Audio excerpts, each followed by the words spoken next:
Good evening, everybody.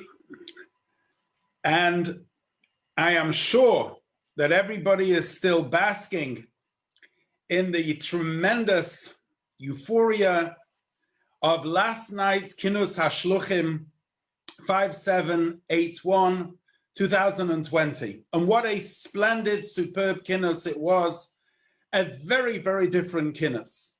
Tonight is Rosh Chodesh Kislev, a good Chodesh. And the day of Rosh Chodesh Kislev actually personally brings me back 33 years to the very day. It was also a Sunday then when my wife and I received the Rebbe's bracha to go on Shlichus 33 years ago to South London in the United Kingdom. And so for us personally, it's a simcha, in addition to the fact that Rosh Chodesh Kislev is the day of simcha of all Chassidim. That was the day that the Rebbe actually came home after his heart attack in 1978 on Simchas Torah. And of course, it signals the beginning of the tremendous Lichtika month of Kislev. We've now entered into a Chassidisha month of Geula, of redemption, with all the special days in Kislev, with Chanukah and Yutes Kislev, the days of Yud and Tes Kislev, Yudalad Kislev, and so many beautiful days starting from today from Rosh Chodesh Kislev.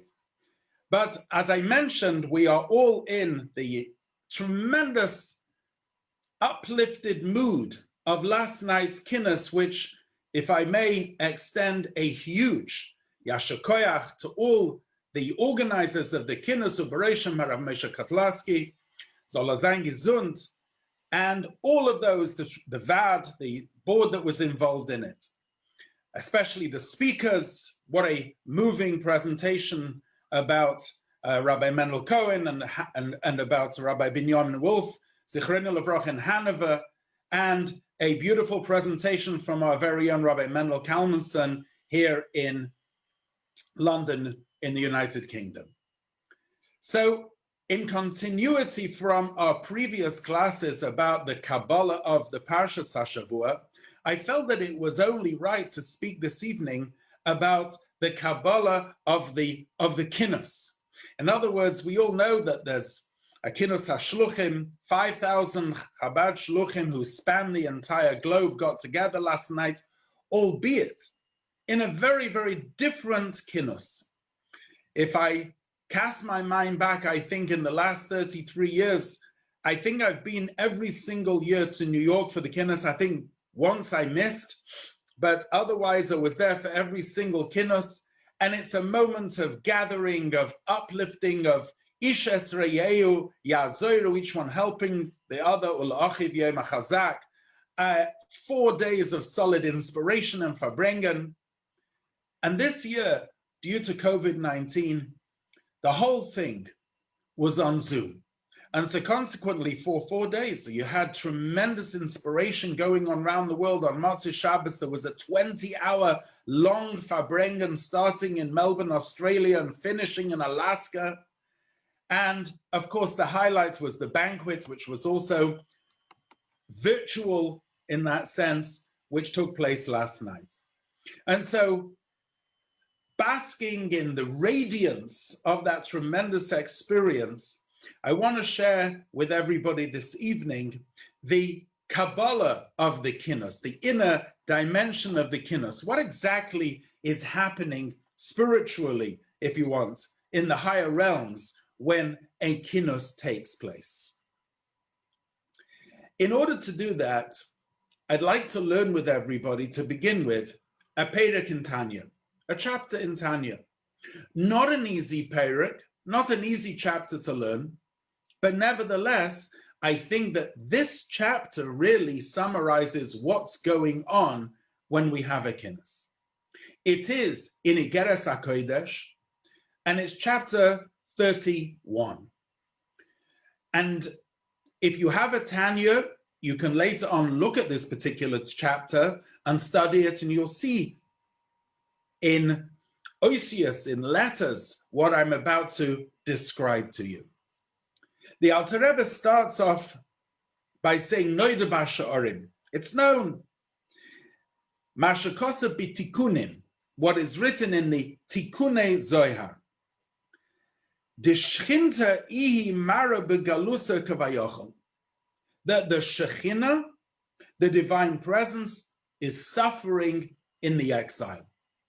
The concept of Shekhinta begalusa, of the Shekhinah being in exile, is a concept which we are familiar with ever since the destruction of the Beis Hamikdash, and this long Golus Edom which we are in has been a long period of suffering.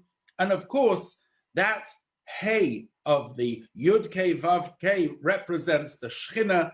That Hey is in Golus. The name of God is fractured. Toshuv Hey, returning the Hey, is bringing back that Shekhinah, that sensitivity to the divine presence back down to this earth. And of course, it's encapsulated in the Maimah Basi Legani, of which the Rebbe said in 5711 and 1951, which of course was based on the previous Rebbe's Maimah Basi Legani 1950, in which he says that when Adam and Chava sinned in the Garden of Eden, initially the divine presence was in the Garden of Eden, Ikor Shechina betachtoinim hoisa, and then in the sin of Adam and Eve, the Shekhinah removed itself from the earth to the first firmament, and Cain and Abel to the second firmament, the sin of Enosh to the third, and so on and so forth.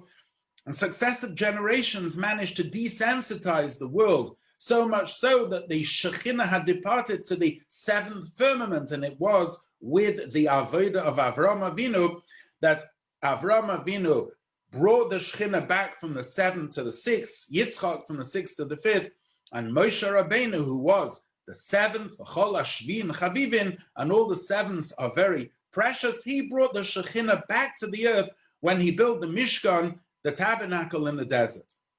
And the message of the Maimah is manifestly clear, and that is that the Rebbe was giving the message over that this generation is the last generation of Galus, the first generation of Geula. This is the moment, this is the time that we need to bring the Shekhinah back down to the earth. And standing in such a moment in history, we feel very acutely that Shekhinta begalusa, that the Shekhinah is in Galus, is in exile, but on the other hand, we also feel acutely that it's within reach to bring the Shekhinah and to manifest the Shekhinah down here on this world. How does a Kinus fit into all that? So let's learn the Tanya, the Pedek of Tanya a little bit further. So he says like this.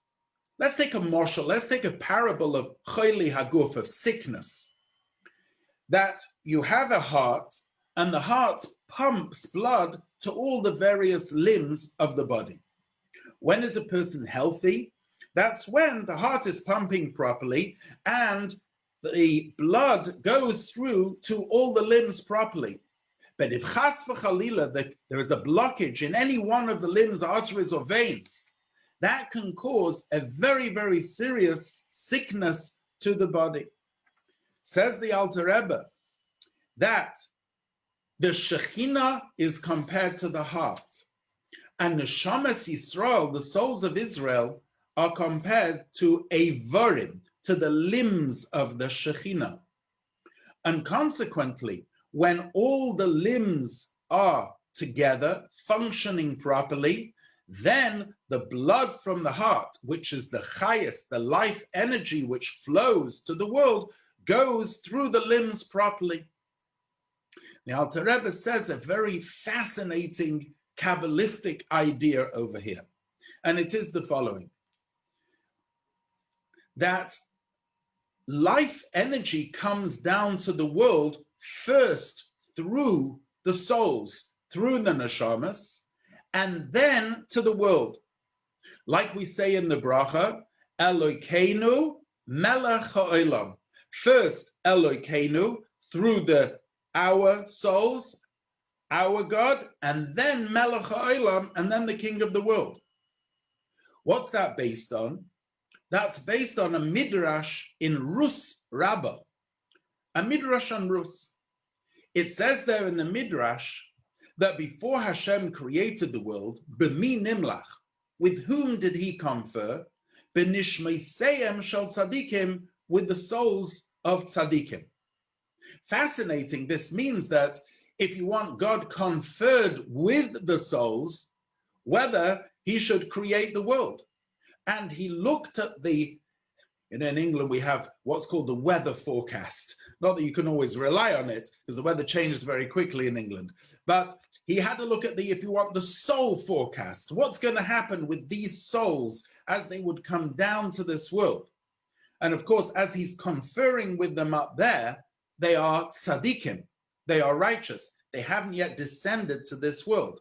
Nevertheless, the descent would be for the purpose of ascent, because coming down to this world and getting enmeshed with the murky waters of this world, they would have the opportunity to become Baalei Teshuvah, to become returnees. And as the Gemara says, B'makom shebaalei Teshuvah oimdim, in the place that the returnee stands, afilu tzadikim gevurim ye'ein yicholim la'amid bo, that even the greatest righteous can't stand.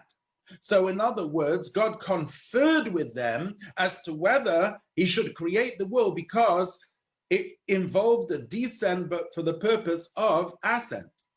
And therefore, although as the neshamas come down to this world, their connection with God is through the Torah reveals their true soul source. Nevertheless, the chayas, the energy that comes down to the world, Bereshis bara Elokim, is base Reshis, is for the Torah and for Yisrael. It comes through the medium of the neshamas. And the Alter Rebbe explains why. He says because the creator and the creation are in a completely different league, and they need to be bridged by neshamas, by souls, so that these souls, if you want, carry the life force through them as they come down to this world. And of course, after they've come down to this world, then it says in Sefer Yetzirah, No'ot tichilasan v'soifon b'tichilasan, the beginning is edged in the when, the beginning is edged in the end, and the end is wedged in the beginning, which means that as the souls come down over here, then they have a ratzoi v'shuv, an advance and a retreat. In other words, the soul have this tremendous yearning to be enveloped above, but at the same time understand thereafter that their purpose is to be below. In fact, Rotzoi b'li shuv, the advance without the retreat, was the sin of the sons of Aaron who passed away. That wasn't the kavanah, that wasn't the purpose of creation. The purpose of creation is to have tachtoinim, is to have a dwelling place for Hashem within the parameters of the created beings.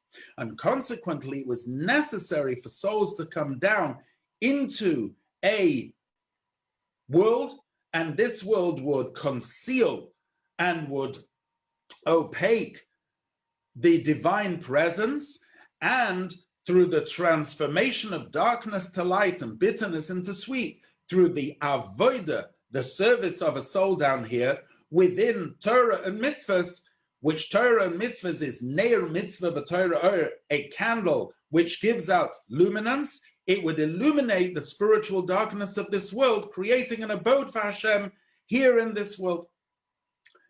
And so, just like you have a toing and a frumming, similarly in the pulse from the heart and the sending of the blood to all the limbs, you also have this pulsating energy, just like the human pulse, which sends the blood from the heart to all the limbs. Similarly, you have that toing and fromming in the souls of Israel.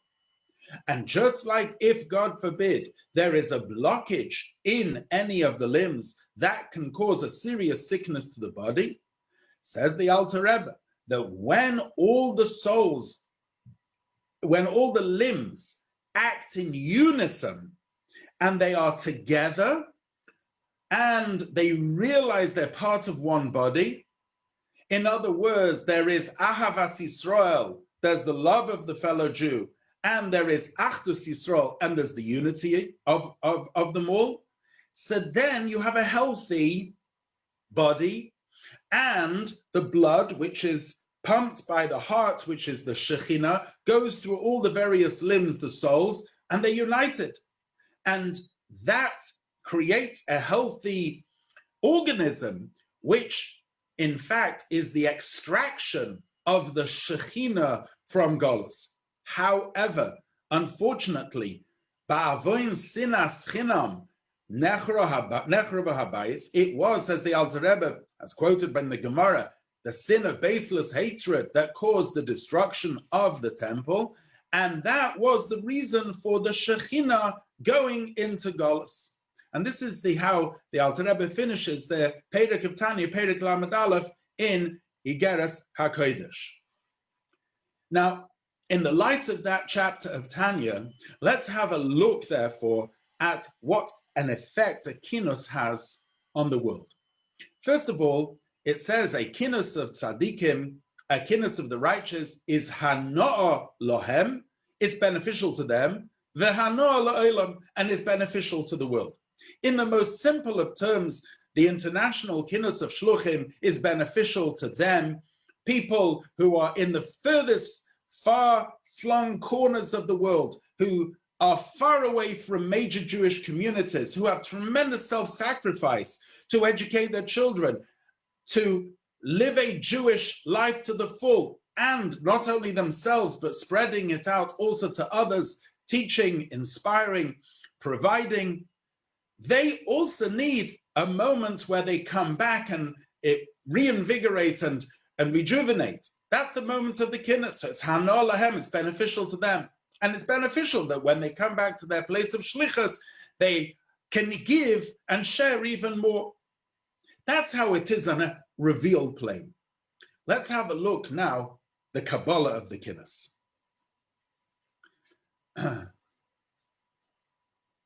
We say that a Rebbe is a Nossi.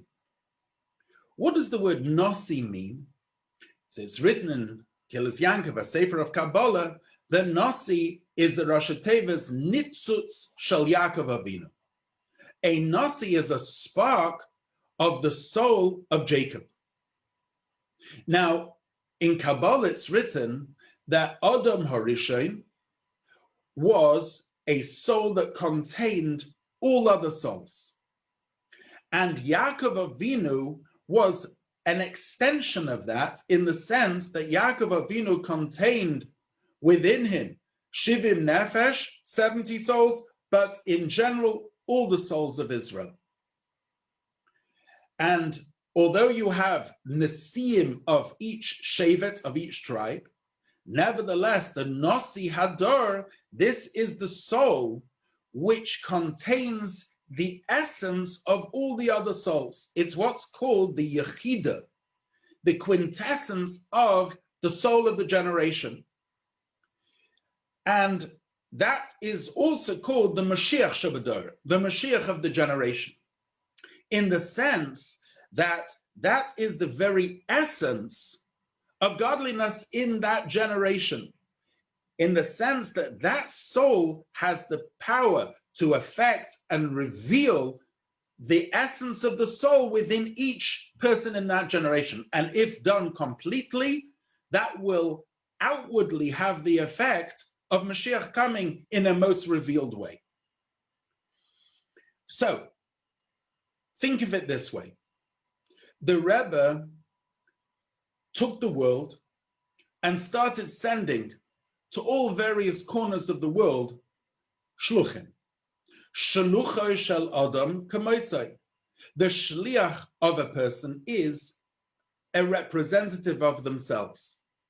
And there are various levels in shlichus, but the highest level of shlichus is kamoisai mamash, literally like that person.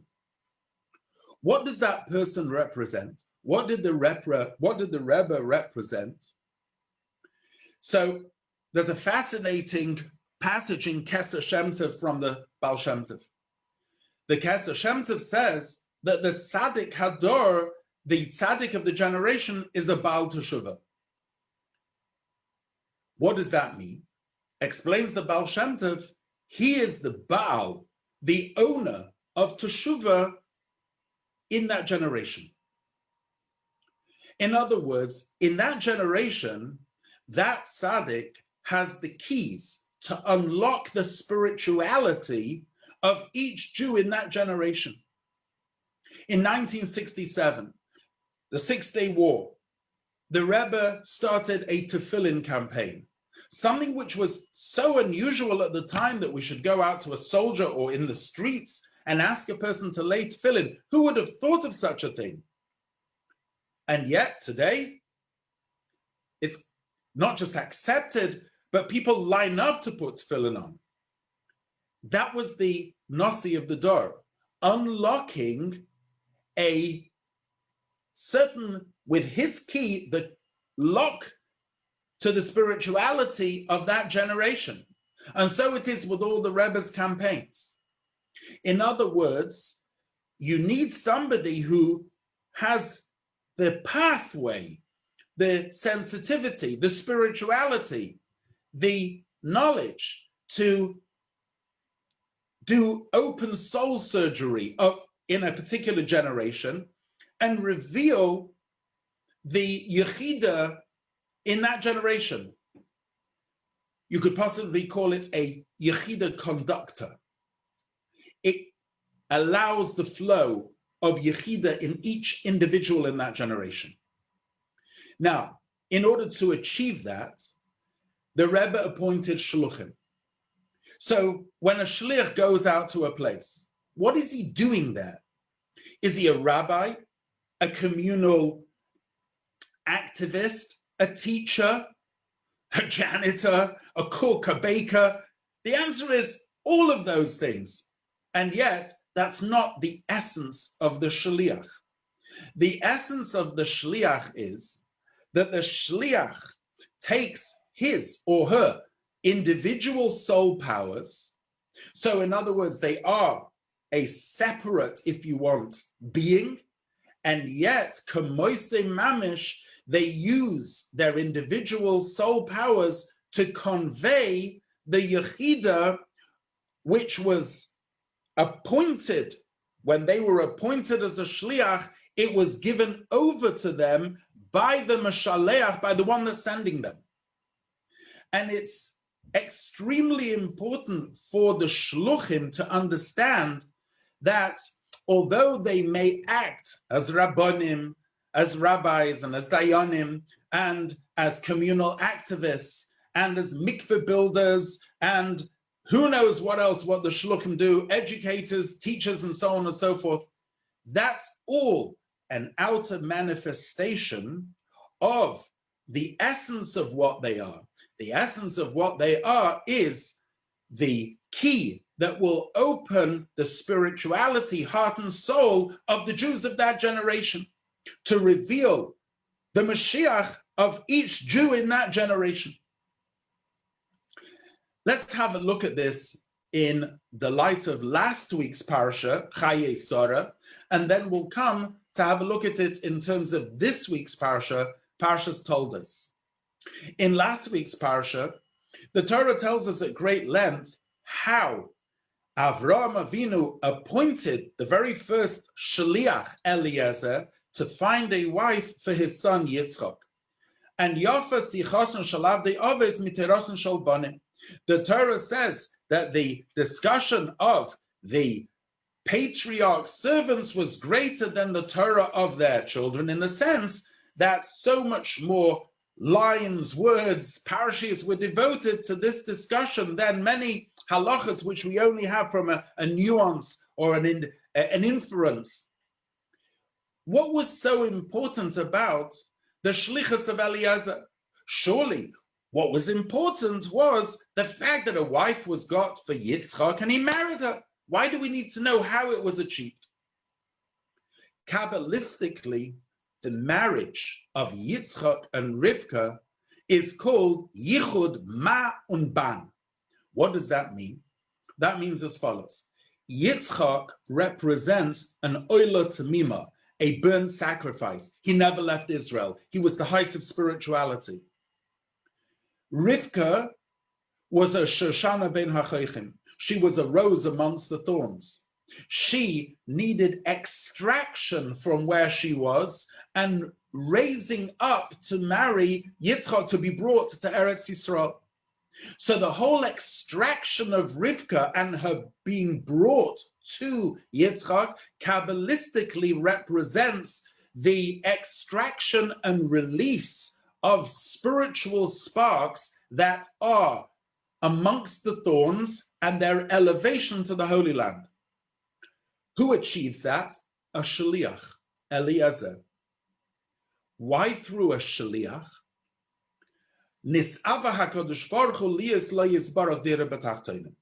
Hashem desires to have a dwelling place in the lowest of all realms. Explains the Alter Rebbe in Tanya chapter 36, this is the whole point of creation. And it has two dimensions to it. Dira lo yisbarach, a dwelling for Hashem, but it has to be created by the Tachtonim, by the people in this world, and within their parameters. And that's why when Avram is extracting Rivka to marry Yitzchak, he sends a shaliach, because the extraction has to be done within the parameters of the place which he's sending it to. It has to be done there. And so he sends a shlich, but before he sends him, he gives him a minui, he appoints him. And in fact, when Eliezer introduces himself, what are his credentials? He introduces himself, he says, Eved Avram Anochi, I am the servant of Avram. In other words, he didn't see himself as something special in and of himself. All he was a forsteher, a representative of Avraham. On one level, the Kinus has to achieve that point. It has to achieve that it is a singular Kinus of all the Shluchim. Shluchim is plural, but Kinus is single. That all the Shluchim come together, and even though they may be individuals, and even though they're all in separate places and time zones, and even though they all have different chushim, talents, capabilities, intellects, emotional powers, etc., nevertheless, rather like a menorah of 7 branches, all the wicks are facing towards the middle. All of them have the bitul, the tremendous nullification to the Meshaleach, to the one that's sending them, which is the Rebbe, to put it in Hasidic lexicon, to fulfill the Ratzon, the will and the desire of the Meshaleach, but to put it in terms which I've explained beforehand, what it really is that the Meshaleach, the one that's sending them, is in fact sending them on behalf of the Meshaleach Hamiti, the true one that's sending them, which is HaKadosh Baruch Hu, and saying to us all, you guys need to create a dwelling place down in this world. You need to manifest the Shekhinah in this world. You need to take it out of Golus. And you do that by approaching each and every Jew, not because you want to get something from him, not because you need something from him, but simply because you are connecting the Yechida, the essence of that Jew, with the Yechida, with the essence of your neshama, his neshama, the Rebbe's neshama, and Atzma Sein Seif Baruch Hu. What you're revealing is that he is a neshama, and as it manifests in that body, it can connect to Hashem through Torah and through mitzvahs. This is the goal of the Shaliach. And consequently, when you have a Kinus of the Shluchim, what does the Shliach represent? The Shliach, let's say, to a particular place. So, for example, I was sent to South London. So what do I represent in South London? And I'm one of many Shluchim.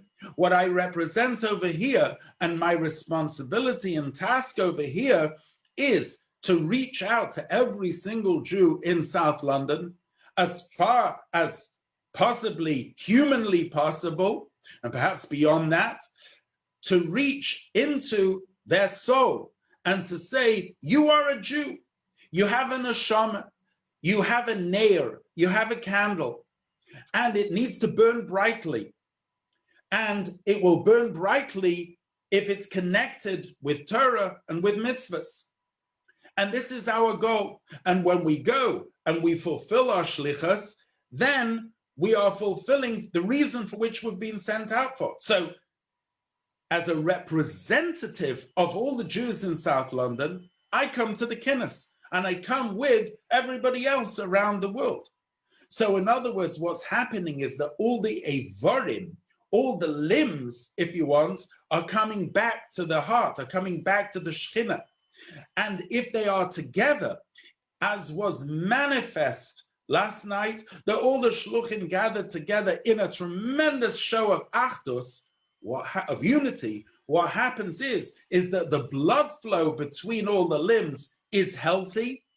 And what that does is that it extracts the Shekhinah from the Golus, which, in simple words, it brings Mashiach.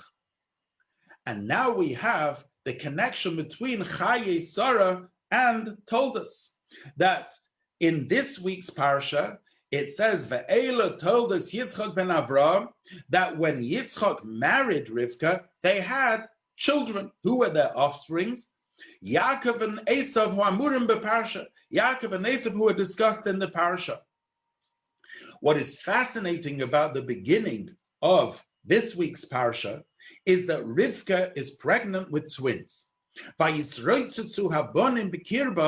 the children fight whilst they're still in the womb. Rashi says that when she passed by a house of idol worship, Esav kicked to get out. When she passed by the yeshiva of Shem ve'eva, Yaakov kicked to get out. The Rebbe, in a landmark Sicha in Likutei Sichos, asks the obvious. The Gemara in Sanhedrin says, La Pesach Chatos Reves, that the Yetzer Hara, the evil inclination, only enters a person once they're born. So why is it that Esav was kicking to get out to a house of idol worship even when he was still in the womb? He didn't yet have a Yetzer Hara, he didn't have an evil inclination yet. That only came once he was born. And furthermore, why do we find that Yitzchak wanted to give Esav the brachas, and it was only through a whole shmuchel that Yaakov bought the bechayra from Esav? Why did Yitzchak want to give Esav the bracha? The answer is, Yaakov ve'Esav ha'amurim beparsha, says Rashi, that Esav in his shoresh, in his Kabbalistic root source, he represents the lights of Tohu, whereas Yaakov represents the lights of Tikkun. In the lights of Tohu, on one level, they're more powerful. What do they have the power to do? They have the power of oiris merubim, of tremendous supernal illumination. But what? But that when it comes and manifests down in the world, it came through shviras hakelim, through the breakage of the vessels, and the nitzutzis the sparks fell very low, and in order to extract them, what was needed was a huge teshuvah, was a huge return, and that's why Esav kicked to get out when he was still in the womb, because he was actually looking for the level of teshuvah of the Baal teshuvah, which is higher even than that of the tzaddik. And Yitzchak, whose midah, whose character trait was one of gevura, of tremendous power, he felt that if he would bestow a bracha on Esav, he would have the power to do that shuvah. Rivka was much more pragmatic. She saw that that wasn't going to happen so fast. And so what did she do? She put the hair of Esav on the hands of Yaakov, which Kabbalistically that means, like the Zohar says, when Mashiach will come in order that tzaddikim will do teshuvah. What does that mean? If they're tzaddikim, if they're righteous, they don't need to do teshuvah. So what does it mean that Mashiach will come so that the tzaddikim will do teshuvah? That means so that the Mashiach will come when the tzaddikim will be infused with the same lights and passion which the Baal teshuvah has. In other words, somebody who is doing everything right can be doing so in a sterile way. They don't have the tremendous passion of the Baal teshuvah. And now we understand, therefore, what Mashiach will do. Mashiach reveals the Yechida within the person and reveals that level of Baal Teshuvah, B'min Nimlach, as the Alter Rebbe said in the Tanya previously, with whom did God confer? With the Neshamas of Tzaddikim, because he saw that they would have to come down and then do Teshuvah. And in the place of a Baal Teshuvah, even Tzaddikim Gemurim can't stand. Who is the Baal Teshuvah? This is the Nasi Hadar, this is the Rebbe of the generation. And by extension, the Hashluchim of that generation, whose job is to reveal the Yechida, the quintessence, the Pintel Yid, in every single Jew in that generation. And therefore, through the Shlichus of Eliezer, through the Shluchim going out and extracting the sparks of holiness and elevating them, told us they give offspring to the fact that they are creating and making a Jew who is actually connected and living as a Jew should live. And now, therefore, we understand what the speciality of this year's Kinus was, coming back to the tremendous experience of last night. For the past, as I said, 30-something years, 33 years, we went to New York for the Kinus. In other words, we actually went back to the place from where we went out from, V'shavte v'shalom el beis avi. However, this year's Kinus 2020, the COVID Kinus, call it whatever you want, this had something which, if you want, was on one level higher than all the other Kinusim. And the Kabbalah of this Kinus was that what was highlighted over here was the fact that all the Shluchim were connected together, but simultaneously in their place of Shlichus.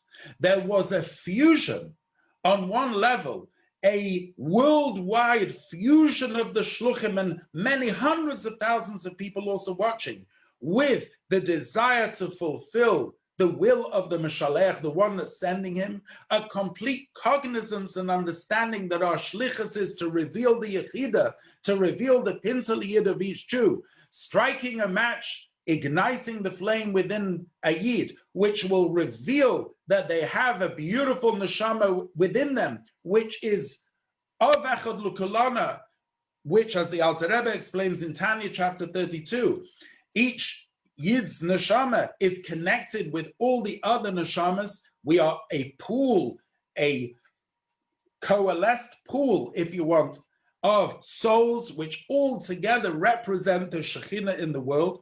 And in order to bring Mashiach, which is the revelation of that Shekhinah, it's necessary to reveal that spark within each and every single person. And this was the beauty of this year's Kinus, in that all were focused on fulfilling this, and yet it took place in each one's place of shlichus. So therefore we have the fusion of those two opposites. And that fusion gives us the koyach, gives us the power to continue b'yaser se'esu b'yaser ois with greater strength and vitality, not being distracted by any challenges, not being distracted by any obstacles, but in the full sense of Rosh Chodesh Kislev, of having a coming month of Geula, of redemption, a Lichtika month, a luminance month, as Chanukah is a month where we add on light every single day, all illuminated by Yutes Kislev, the Rosh Hashanah of Chassidus, the New Year of Chassidus, which Oir v'chayas nafshenu nitzan lanu, on that day the light and the life of our vitality was delivered to us in Pnimius HaTorah, with the inner dimension of the Torah, that inner dimension revealing the inner dimension of the soul, and by extension, the soul of each and every single Yid, their inner dimension, which will culminate with the revelation of the inner dimension of the world, revealing by Yom Hahu, on that day, the Havaya Echad U'Shmei Echad, that Hashem is one.